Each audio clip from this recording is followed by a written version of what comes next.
terms of police brutality within South Africa, where does your organization stand? Well, we think that issues of police brutality and incidents of police brutality seem to be increasing in South Africa.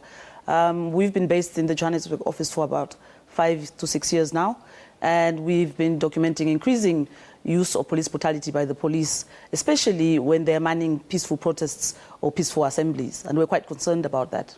And can you confirm that your organization will be investigating the particular case at Mothutlung? Well, we would like to investigate quite a number of cases going back several years, and that will also include recent cases such as the one you're talking about now. Now, how can such cases of police brutality be prevented, in your opinion? I mean, I'm sure a lot of people or a lot of organizations have voiced out their opinion on resolutions for police brutality. But in your opinion, how do you think this issue can be prevented? Well, I think this should start from the beginning. One of the things that we have, there's basic principles and guidelines, which are international standards, which govern the use of force and firearms by the police worldwide. And they encourage governments to ensure that before they hire police, they look into the mental state of whoever they're hiring. They make sure that psychologically they're stable enough to do the job. But there also needs to be further training. What we're finding is that the police don't seem to have been well trained in how to man or govern peaceful assemblies or peaceful protests. So it's the lack of police training that seems to be leading to this type of police brutality. The government of South Africa needs to do more to periodically ensure that police are trained in the use of firearms and in the use of other non-lethal means of manning peaceful protests.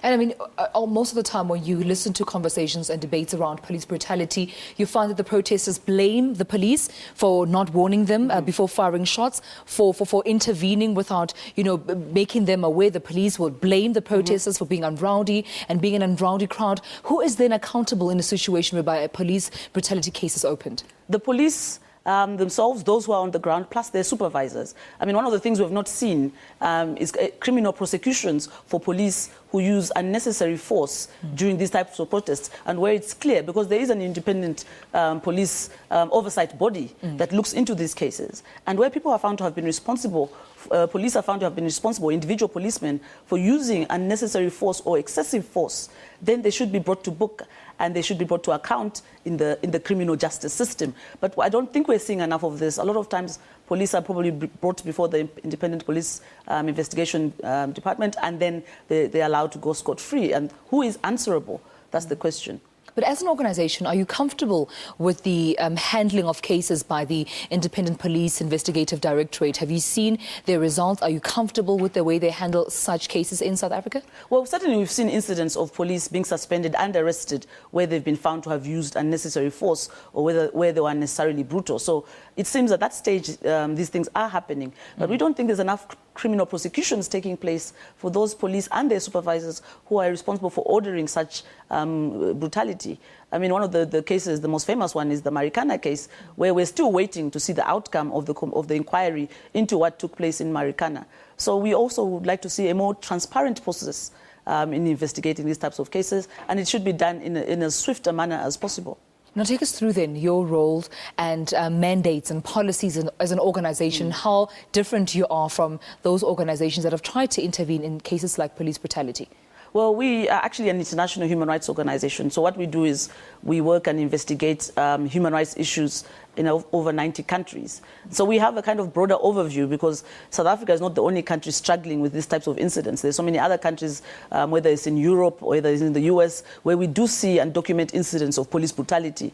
And what our role is to push the government to ensure that those who do such things are brought to account, and to show that victims get the compensation that they need if it's indeed found that it was excessive use of force by the police. All right, and moving forward, what would your resolutions be then, or advice, of course, be for the IPID, for the SAPS, of course, and for people that are also, whose lives are at danger at the hands of some police officers? Yes, I think like what I've said previously, I think what is needed increasingly here is a better training process and better training procedures for police, and how they use these firearms and non-lethal force. And this type of training should be periodically reviewed to see if it's working. And if it's not working, new methods need to be found.